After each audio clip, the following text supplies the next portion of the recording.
Welcome into the Wrestling with Legends podcast. I am your host, Vince McKee. We're here on the beautiful outside deck.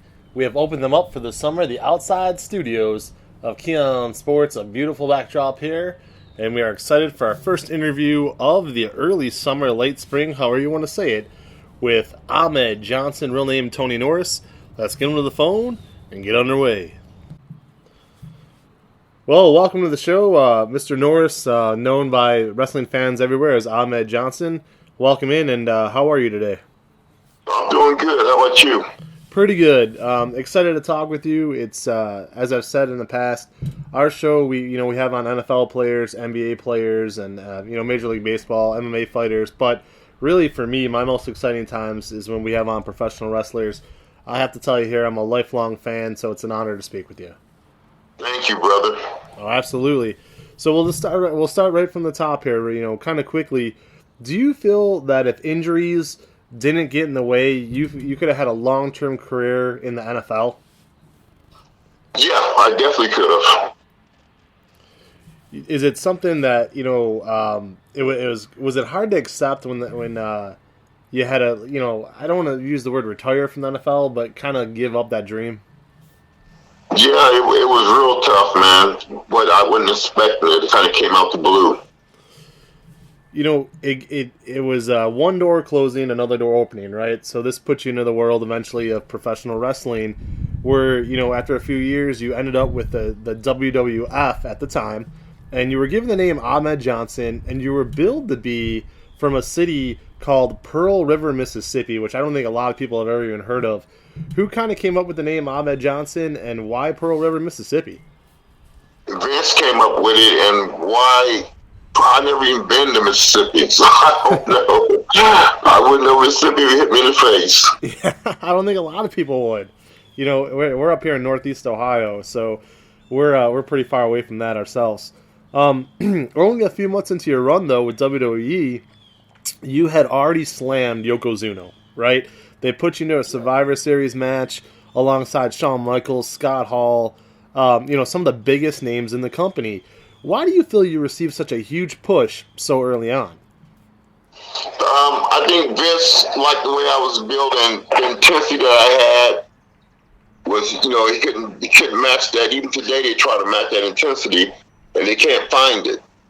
The closest they come to, I should say, was Brock Lesnar. Yeah, I would have to completely agree with that assessment. So I have to ask you a question. A lot of the questions will be, very professional here. Gotta kind of ask you a silly one right off the bat, though. How heavy was Yokozuna? Oh, man. Yoko was in like almost the 700s then. Did you... Picking him up, man, was like picking up a Volkswagen. God, I believe it. How do you train for something like that? You just work out in the weight room, man, and build your body up to it. Because when we did it, everybody, they would jealous of the new guy coming in. I was getting this big push, and most of the boys were very jealous. And Yoko was one of them. So I remember I went and told Yoko what Vince wanted me to do. And Yoko said, well, I hope you can get me up because I'm not going to jump for you. And he did just that, man. He didn't jump at all. That was pure strength getting him up. That's incredible. It's incredible. At, WrestleMania 12, and everybody knows the WWE and Vince McMahon, they build everything around that WrestleMania show. They put you on the opening match, alongside, Jake Roberts, and you're in this, a pretty big match right off the bat at a WrestleMania. One of the guys standing across from you in the ring was, I still call him Big Van Vader, but in WWF he was Vader. How physical was he? Because a lot of people have said, wrestling against him was very difficult because of just how brutal and physical he was. Well, my best match was with Vader, and let me tell you why. It's because he told me before we went out, he was like, brother, I'm going to lay him in there, so I don't mind you hitting me back. You can lay yours in there too. But the fact that he told me that he was going to do it, and I thought he was joking until I got put in the corner and he started hitting me with them arm shots he does. And brother, he laid him in there big time. But I love wrestling somebody like that, man. That made my day. Yeah, I mean, it's pretty incredible for the fans to watch that too, because it has that genuine, authentic feeling to it. I have to ask you as well, on the same card, okay, they moved the title from Bret Hart to Shawn Michaels. Do you feel at that time, looking back at it, and hindsight's always 2020, looking back at it, do you feel that Shawn Michaels at that time was ready to carry the main title and had the maturity level to do it? Because there's a lot of stories about him being difficult to work with back then. Yeah, I spoke to Shane Douglas about a week ago, man, and Shane was telling me how he screwed him over. Because him and Shane Douglas was friends in the beginning, and then Shawn Michaels screwed him over, man. Yeah, I mean, there were many times where Shawn wouldn't drop the belt, and he would, have a fake injury or some sort of crazy storyline would come up where he just wouldn't give up the belt. Well, let me tell you the story that I got back from when I was supposed to get the belt from Shawn. Shawn told Vince that the audience wasn't ready for a black champion. That's horrible. Yeah. So that's why I never got the belt from him. I was scheduled to take the belt from him. Well, the one thing you did do, which I thought was pretty unique, is they put you in what I feel to be an extremely difficult storyline. And let me explain why. Your first big singles feud that really put you over the top was against Goldust, Dustin Rhodes, okay? They pushed a lot of the wrong buttons with this guy. This was in 1996, folks. Everybody listening at home, I want you to understand, this is in 1996. This is not in, the 2023 era where we live now, where it seems like freaking people can do whatever the hell they want and get away with it. Back in 96, a level of respect was still shown, but for whatever reason with Goldust, I mean, they had you give them mouth to mouth. They had this guy touch you. It was just, for a fan, I hated it. I thought it was gross. How difficult was it for you to have to put up with that kind of stuff? Well, first of all, Goldust did that mouth to mouth without even telling me. We had rehearsed it, but it was going to be on live TV. And we rehearsed it where he puts his hand over my mouth and he kisses his hand, like getting mouth to mouth. And then he knew we were on live TV, so he thought he would, play ha-ha and do it for real. So that guy that freaked me out, man. And when I got to the back, he was already gone, But every time my wrestling Goldust, man, he's one of the best performers there is out there. I think his character and him as a wrestler is probably one of the most underrated wrestlers of all time. What he was able to do. Because, again, he took a character that was so easy to hate and made people eventually cheer for him. So absolutely agreed there. Really the most obvious question I'm going to ask you, and I think everybody probably asks is this question here. Truly though, what did it feel like to become the first African American singles champion in that company's history? Because that's a pretty big deal. Yeah, that was a glory for me, man. It's right there with me joining the military. That was it was just an honor. And it was an honor in the military because I graduated most distinguished honor graduate, which was number one in my class out of 2,000 soldiers. And, brother, it was an honor then, and getting the Intercontinental belt was the same honor to me. Well, that's incredible, and thank you for serving our country. Thank you. Thank you. Absolutely. Right after that, do you feel like which was a legitimate kidney injury halted what would have been a pretty good feud with Farouk, because they started that in late summer 96. I remember being a kid, okay? I remember being about 14 years old, and SummerSlam was coming to Cleveland, Ohio, where I live, and Cleveland, Ohio was going to have SummerSlam. You were billed to be on there, one of the big matches, and then you got hurt. How bad was that injury that kind of derailed things for a few months? Oh, it was bad. He ruptured my kidney big time, man, and he talked about it sometime, and he finally admitted that he was jealous of me is why he did it. But, when you're laying down there on the ground and you open your body up to somebody, you expect them to take care of you. And that's not what he did. He came out with jealous and rage, and he kicked me for real. Yeah, and that's dangerous because, Mr. Norris, we've probably had over 50 professional wrestlers on our show over the last 3 summers. And the one common trait that all these professional wrestlers have told us and our fans is the respect level of each performer to protect the other performer. And you look at guys even as recently as Ryback, probably a few years back, where the WWE wanted to give him a big push and he couldn't protect other wrestlers. He kept hurting people. So that is clearly, a big thing. So the question, I guess, is, you come back with a lot of steam, right? You come back, you're at the Royal Rumble, you're with you're with the Legion of Doom at WrestleMania, which is one of the greatest tag teams of all time. So they're giving you this push, and all of a sudden, out of nowhere, they switch you and they turn you heel and put you with the Nation of Domination. Whose idea was that, and how did that come about? That was Vince's idea. What he did was, like you said, he put me with the Nation. And then he called us to his office. And he said, I want you to see something. And he played the tape of us walking to the ring. You got to have me, I guess D'Lo, and you had Farouk. And he looked at that tape, and we looked at it, and he said, now who am I going to get to believe that y'all can be beat? And I seen what he was talking about. It was an awesome team, man. But to have somebody go over on us, I don't know who could have. What group could have challenged us? So he kind of, stepped back and took a look at it again, and he said, well, I'm going to have to take you out the Nation. And I'm like, man, you just put me in the Nation. The fans hate me now, and you want me to go back out there and make them love me? But it worked, man. He did it, and it worked. Why do you think that The Rock was such a good choice to kind of eventually replace you? I guess the answer is obvious. He went on to be, one of the greatest of all time. But at the time, he was a young kid. Did it kind of surprise you that was the move they made? No, not really, man, because I seen a lot of potential in The Rock when he was doing his thing, man. And, I think it was a good move. So one of the biggest things, again, and thank you for coming on the show. We only have a few questions left here, so we appreciate you very much taking the time to speak with us and our fans.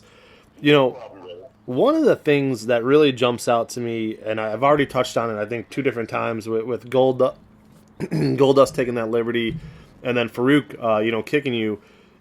Again, one of the biggest things is trust in your opponent, and also the booker, the promoter, the writer, however you want to put it. During this stretch, there's the infamous Montreal Screwjob. You were there that night in Montreal. What was the scene, behind the scenes? Were you stunned by what was happening? And did that cause you to have, even a little bit of mistrust for your employer?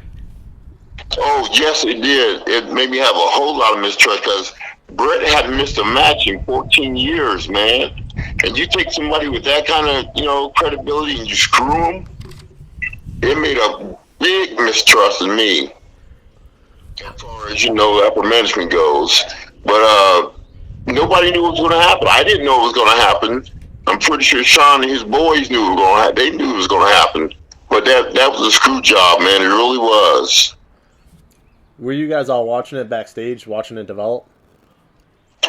You know what? I watched it, and I thought it was part of the show. I didn't know it. They had promised Brett that they wouldn't let Shawn pin him in his own hometown. But they did it anyway, and it was the ultimate screw job for Brett.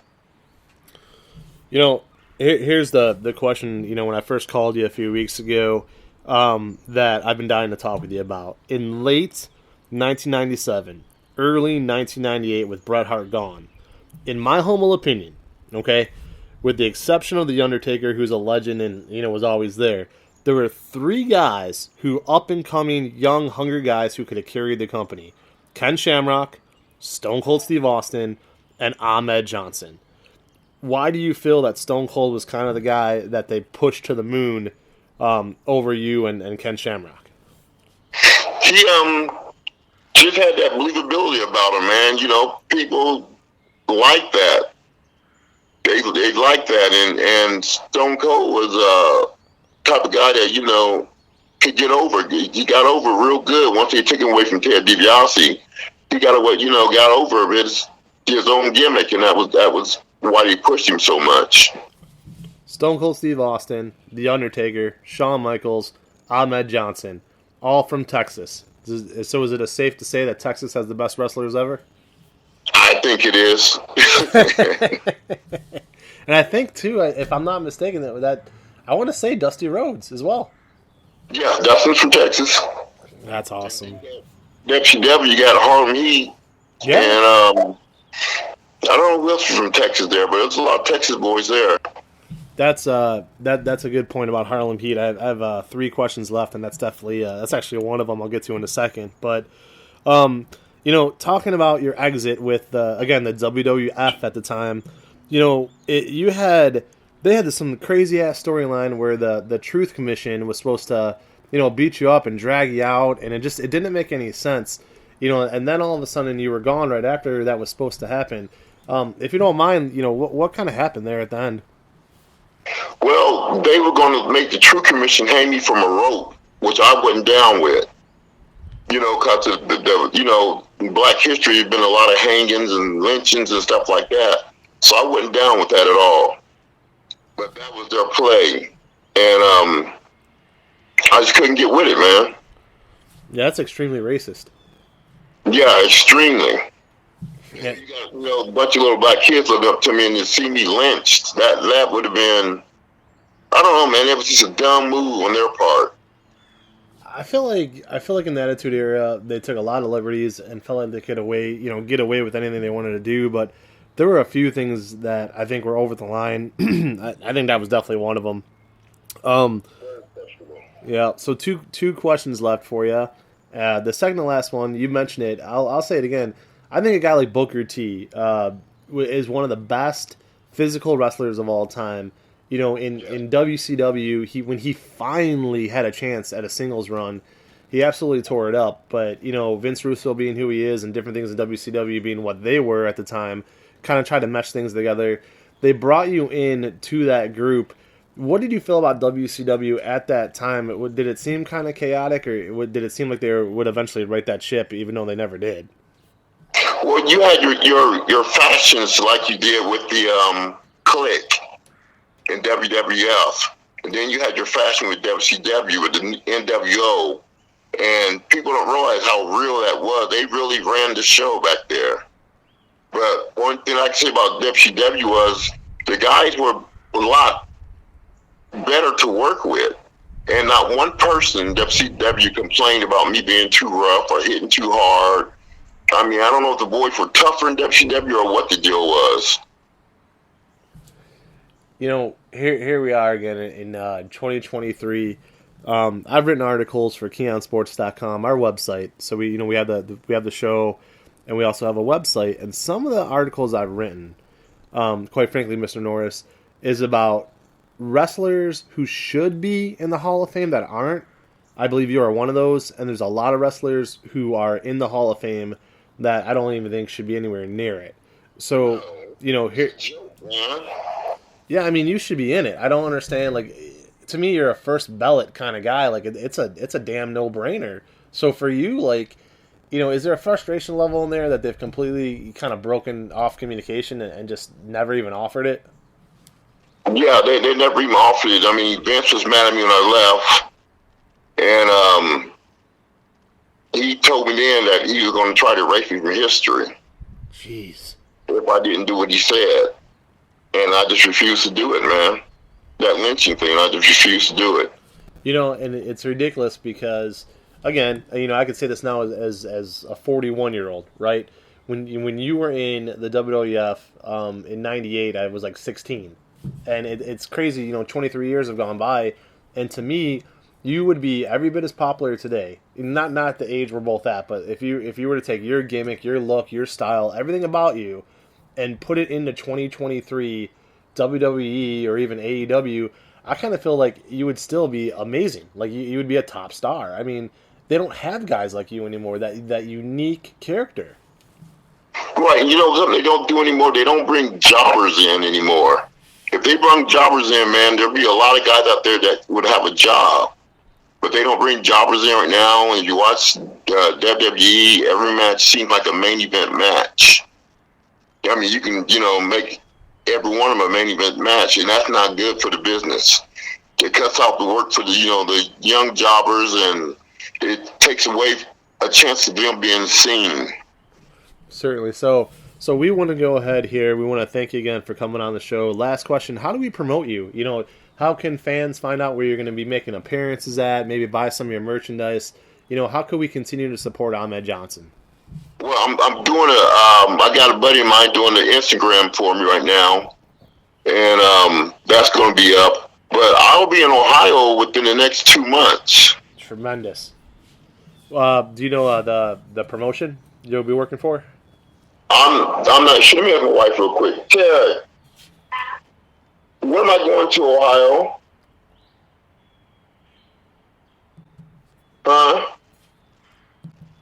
She's looking it up right now. Northeast Ohio is such a hotbed for wrestling. To this day, a lot of major shows. We've always kind of wanted a WrestleMania to come to Cleveland. And, while we have a little bit of time here before your wife gets back to you with that answer of the exact date for Ohio or promotion, I might as well throw in an extra bonus question. Is there anybody out there that you wanted to wrestle back then that you never had the chance? I would love to have a match with me and Scott Hall. Because Scott Hall was a mentor to me, man, back in the days. Is it? I would love to have just a single match with him. But the best trainer I ever trained with was Al Snow. Oh, yeah.